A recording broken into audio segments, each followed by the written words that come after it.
Ho ho buddies, welcome to Borderline Games. I'm Gareth and today we're playing Chaos Head. Last time we discovered a thing about how to summon our D-Sword, and it involves having the intent to kill, which, you know, doesn't bode well. It seems like mainly D-Sword wielders are going to be people that are serial killers, so maybe there's another way, because I'm hoping that Takumi doesn't become a Borderline killer on Borderline Games. Okay. So we were just seeing, what's her name again? Oh man, I always forget to get the names up. Her name. Chaos Head. We know her name, of course, it is Kozue. Or Kozupi, depending on whether you're talking about her alter ego. She says, "Okay, Z's, bye-bye now, see you tomorrow." With a small wave and a smile, Kozupi disappeared in the direction of the station ticket gates. Senna and I watched her go. I would have preferred not to be alone with Senna, but it seemed like she wasn't in a leaving Shibuya mood yet. Maybe she was planning to start wandering around the area like she normally did. I wanted to head back home as soon as possible, but there was one thing I had to ask the resident Giglomaniac Brainiac before I did, and that's Senna. Even when I tried talking to her, the stern expression remained on her face. It was a lot better than Kozupi was here. No, it was a lot better when Kozupi was here, but man, would it kill her to be a little more approachable? I assumed she'd heard me, so while my heart might have been beating out my chest, I asked my question anyway. Kozupi's inner voice thing. It's a Giglomaniac ability, right? Oh, Uncatchable, are you a fan of visual novels at all? The other part of this channel is that we occasionally do visual novels, and I kind of read them out in silly voices, so I hope that's alright. I didn't expect her to answer me. I expected her to just hit me with a condescending heh, and just leave it at that. Senna glanced at me once, then shifted her eyes toward the Jumbotron resting above the scramble crossing. Her inner voice is a delusion, so to speak, she replied. Kozue is just sending it to someone else's dead spots. The mechanism behind it is exactly the same as what I just explained. But in this case, the particles are converted into sound rather than images, just like a phone. And then as Kozue sent the delusion of her inner voice to you, she and you established mutual recognition. It seems like you're talking telepathically, but in reality, it's not like that at all. If that's true, how did my inner voice reach Kozupi? I hadn't sent any delusions to Kozupi's dead spots. Yeah, it doesn't really make sense, does it? Because it either must mean that in some way Kozupi isn't real for it to work, or how would she hear and how would she reply and how would we have a conversation in general? I don't understand. So if what Senna was saying was true, it should have only been a one-way conversation starring Kozupi.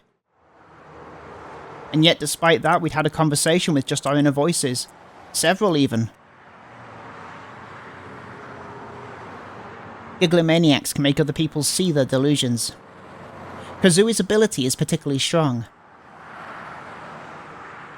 You can think of it like this. Those subjected to a discharged delusion are practically forced to see it. See delusions?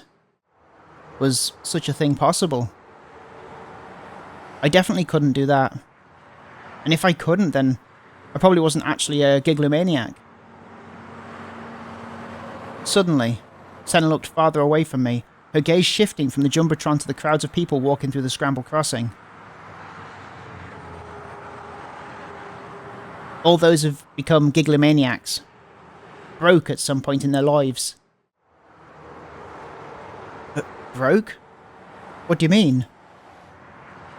Their minds. Before Kozue came to Tokyo, she was hunted down by them, and her mind was shattered.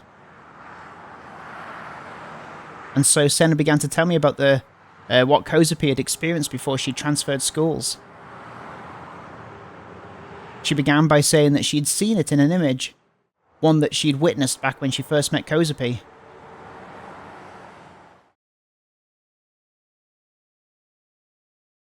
It's a flashback, is it? Ever since she was a little girl, Kozupi had possessed the peculiar ability to view the minds of others. Despite this affliction, Kozupi managed to live a somewhat peaceful life by approaching her power in her own way, hiding it from others. Her change had begun with mirrors. Upon entering high school, Kozupi began to see her reflection in mirrors more and more frequently throughout her daily life. What? So upon entering high school, she'd begin to see a reflection in mirrors? But that's what everyone can? What? At first, she believed it was only a coincidence. It would only occur about twice a day. But as time went by, the frequency gradually increased. What are we talking about? Kozupi would encounter people holding mirrors more than 10 times in a single day. None of these encounters were particularly suspect, just people passing her by on the street holding a mirror, or a classmate fixing her makeup in the bathroom. Oh, so she would see them. She'd see those people looking into mirrors. However, regardless of whether these occurrences were mere coincidence or indeed intentional, Kozupi would almost always see her own reflection in the mirrors. Okay, so she'd see through their eyes?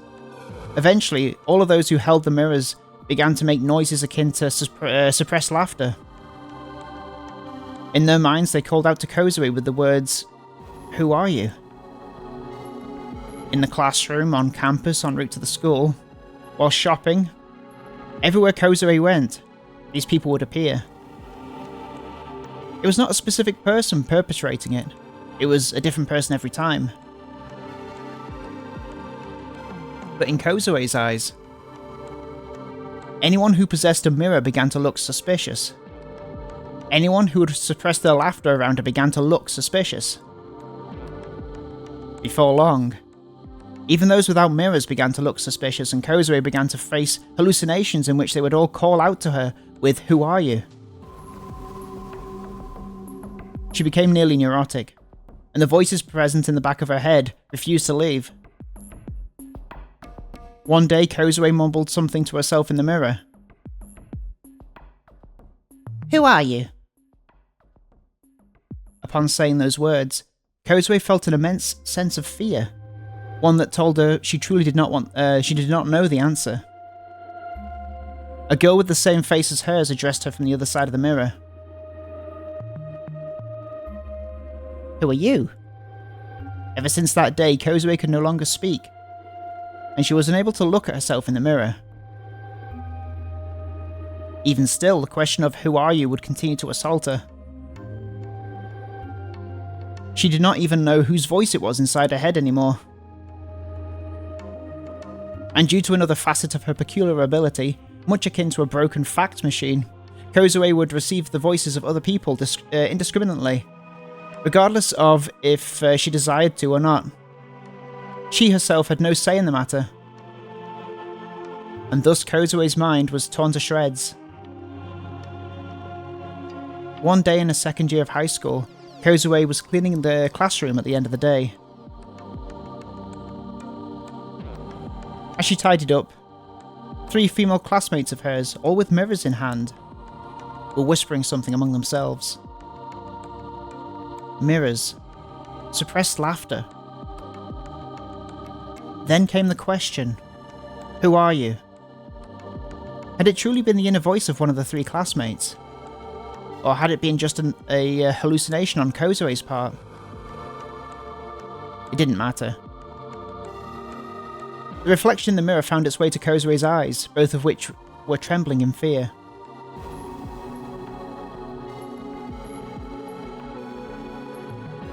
For a moment, Kozupi's vision blurred. Had it been intentional? Or coincidence? A coinky-dink? It did not matter.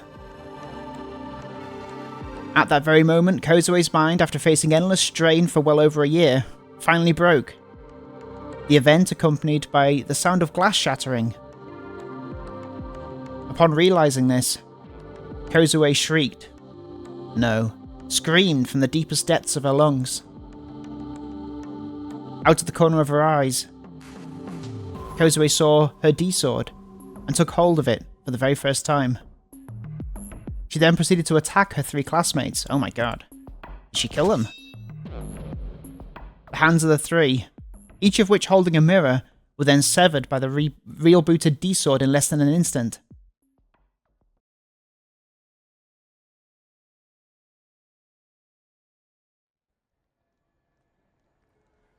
According to the minimum attendance chart, I didn't have to go to school today, but despite that I was heading there anyway for one reason and one reason only. Was it to see if Remy was there? To see Remy. I had no doubt that the DQNs in class would make fun of me, just like they always did. It would definitely suck, but if it meant I could see Remy, I could endure it. As I passed through the school gate, I thought back to yesterday. When we'd parted, Senna had made it a point to say something. If you continue down this path, whether you desire it or not, your consciousness must be strong enough to create positive from negative. If you don't, if you half-arse it, your delusions will devour you from within. Oh, okay. That's a good way to say goodbye. I didn't want to get involved in anything that sounded dangerous, so I'd opted not to ask anything else. Besides, I still didn't think how far I'd have to go to get my... I didn't know how far I'd have to go to get my hands on a D-sword. I was no hero, just a useless piece of shit that couldn't even protect his own sister. But it was also possible that Shogun could show up again. He seemed to be playing with me like it was some kind of game after all. Maybe he'd feel like sending me on another quest soon. Just the thought alone terrified me. I tried to grasp my D-sword, but even that was just to protect myself from him. Without that sword, how could I ever hope to escape his evil clutches? Maybe if Remy was by my side, like she said she would be, but... she'd been absent from school lately, which worried me. What if she'd been taken hostage, just like Nanami? Was there anyone out there who could help me? There would have to be someone with a D-sword. Ayase couldn't because she was injured. Senna definitely wouldn't. And Kozupi was a bit... no, she was fairly weird.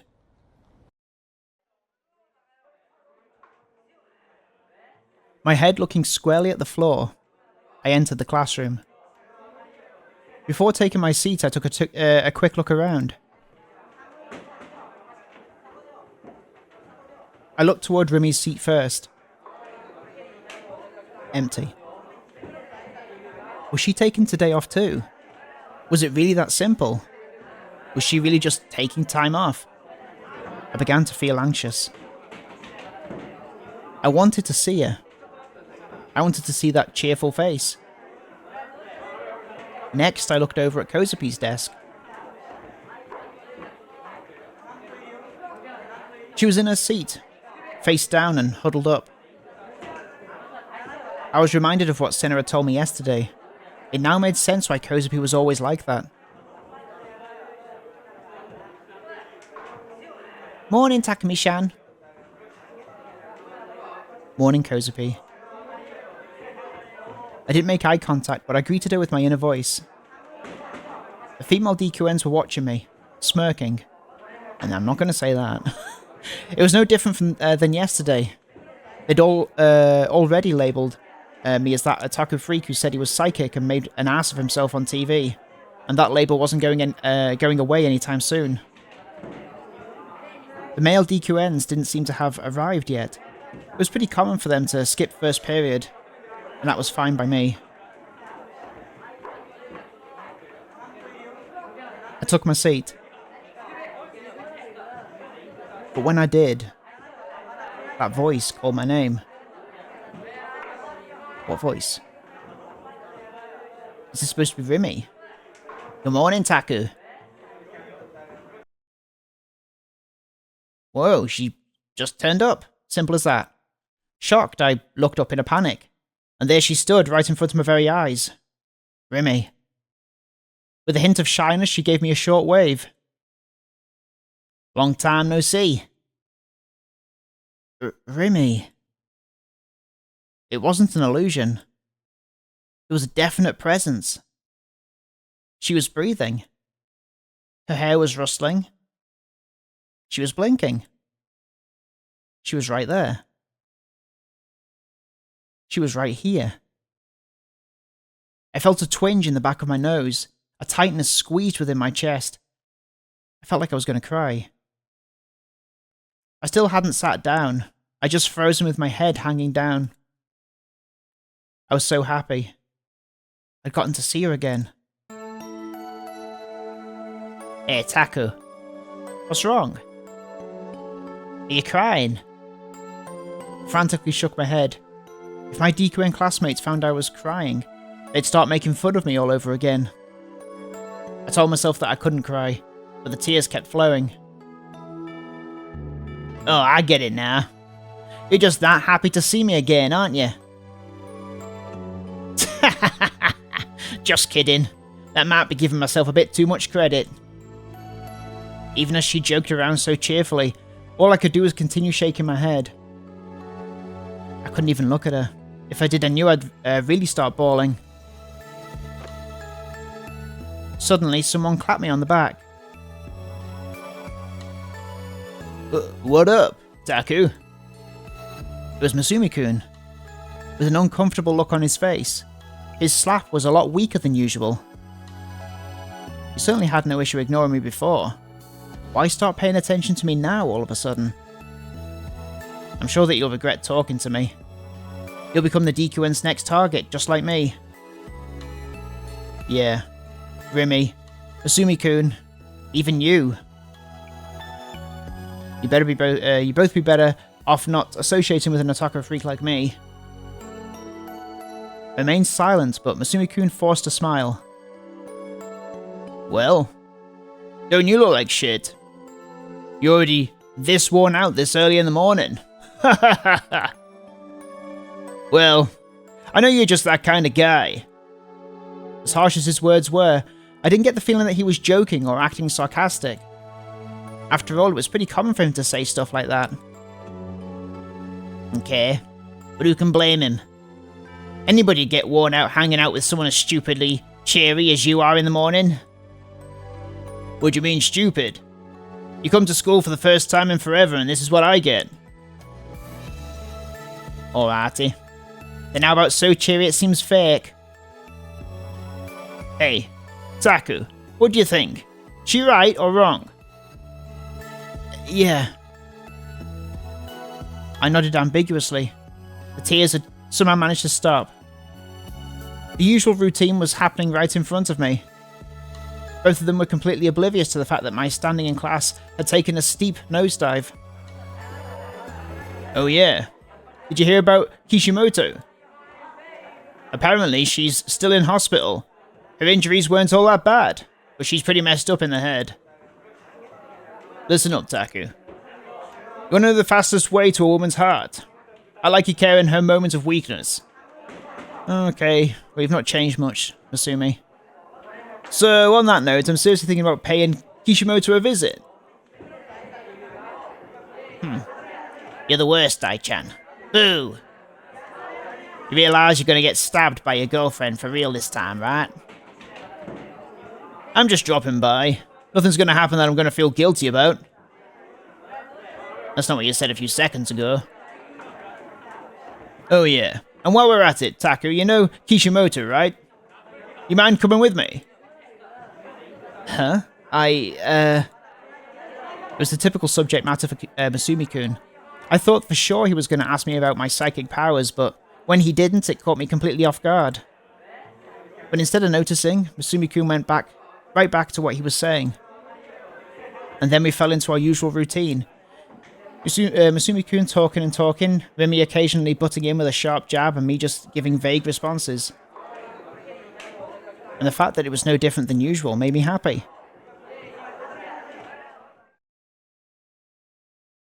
Oh, okay. Who's this guy? Is this the guy that's been presenting his ideas to the board? At the top floor of Nozomi Group HQ, within the presidential office, Norose Genichi stood near a window, lighting a cigarette ablaze. Nozomi Group. An enormous corporate group with abundant subsidiaries, one that conducted business while being accompanied by licensed approval from the nation itself. A number of those subsidiaries then found success in a variety of business fields, from sales of clothing or groceries to managing sales and imports as a trading company. Norose, who reigned above all as the apex of the group, looked below at the grand view of his castle. His conscious mind, however, was not gazing upon the scenery before him. Repeatedly tapping his foot against the floor in agitation, his lips curled in a sneer. God Almighty. Old men are such a trifling inconvenience. Don't you agree? They're much too cowardly. Though one could say my rising this far is attributed to their inadequacy. As useful as they are, I am more than fed up with every interpretation for every single trivial this or that. Alas, the reality is that the Committee of 300's influence must not be underestimated. However, it won't be long. The system will soon collapse upon itself, and the ruling structure of the world will be swiftly rearranged. Do you look forward to it? As do I. Copious lengths of time have been spent to reach this point. The conception of Project Noah is already in excess of 5 years ago. Norose approached his personal desk. The solid desk of natural oak contained few ornaments of any note, adorned only with items one might find in a typical office setting. At the table's edge, however, a single conspicuous object, casually lay. Try and say that. Casually lay. Too many L's for my lips. 2, I guess, is my limit. Norose grasped the green, strangely designed character in his hand. Upon giving it a single disinterested glance, he promptly discarded it in the waste bin. Now then. His narrowed eyes turned to the dim room's interior. The rear of the room, where the moonlight could not reach, housed the slightest hint of another person. And to think you were a giglomaniac all along. It seems even God has aligned himself as my ally. You will allow me to have your sample.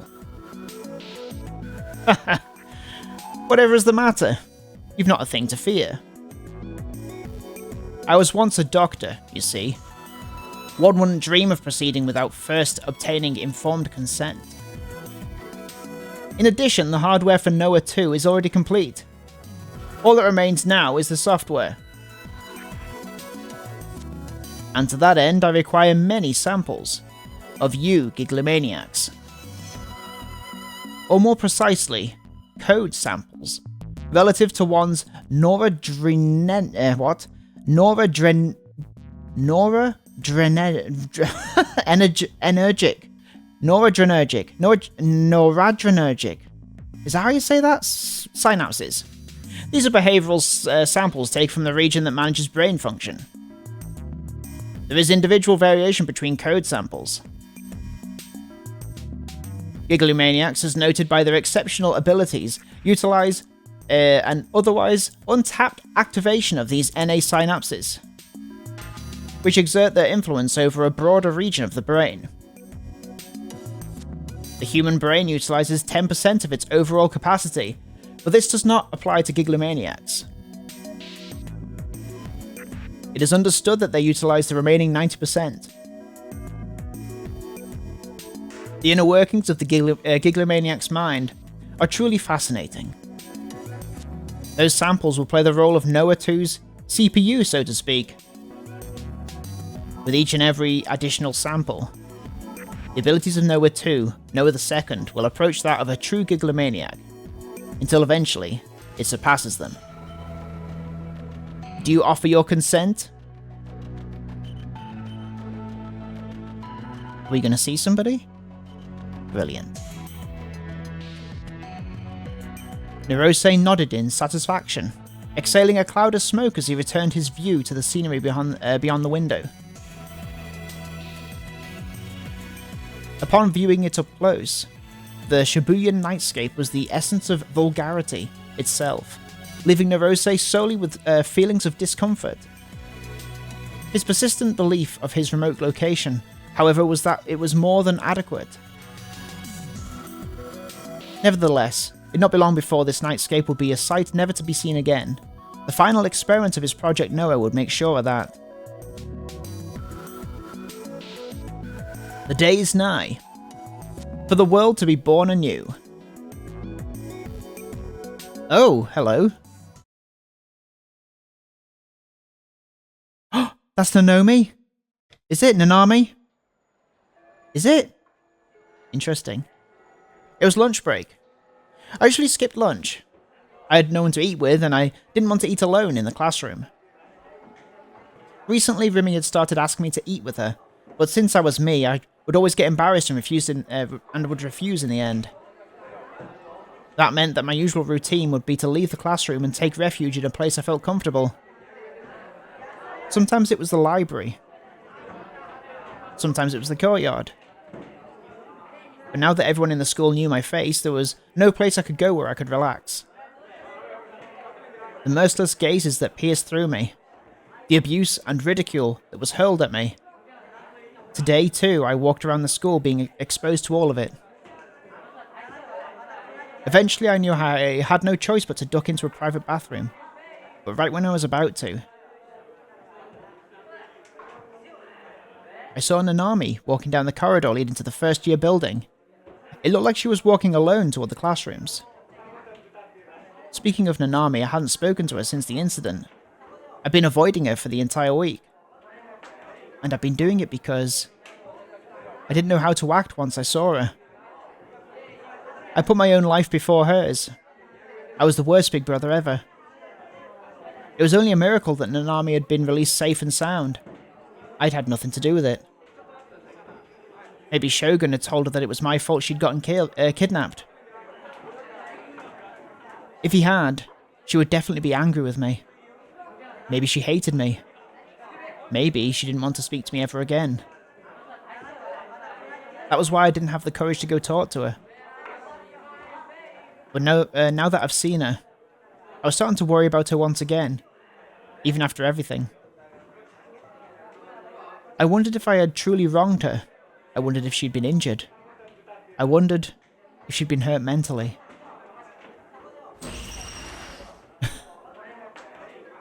For a moment, the memory of the hand resurfaced in my head. Oh, could it be that it was Yua? Because she had those frogs as well, didn't she? But I shook my head violently to ward it off. That severed hand, along with the bangle it had been wearing, and the cell phone it had been holding. It had all been a delusion. A real delusion. Because the hand had disappeared from the refrigerator, rather than thinking it had somehow sprouted legs and walked away, it was far more reasonable to believe that it had never been there in the first place. The fact that Nanami was alive and well was proof of that. Before I knew it, I'd broken into a run. I was chasing after Nanami. Her figure had got bigger and bigger as I approached her. She hadn't noticed me yet. As she walked, she played with her hair and with the fingertips of her right hand. As I ran, I started to call out to her. On her right hand, the hand that was playing with her hair, the sleeve of her uniform was ever so slightly slipped down. Suddenly I was hit with a strange feeling, and I choked back the sound I was about to make. I stopped dead in my tracks. I'd seen it. It had been an extremely trivial, truly inconsequential feeling, and yet... White. It was white. As if trying to conceal something. A white bandage was wrapped around her right wrist. Was that a delusion? Chapter 8, IR2.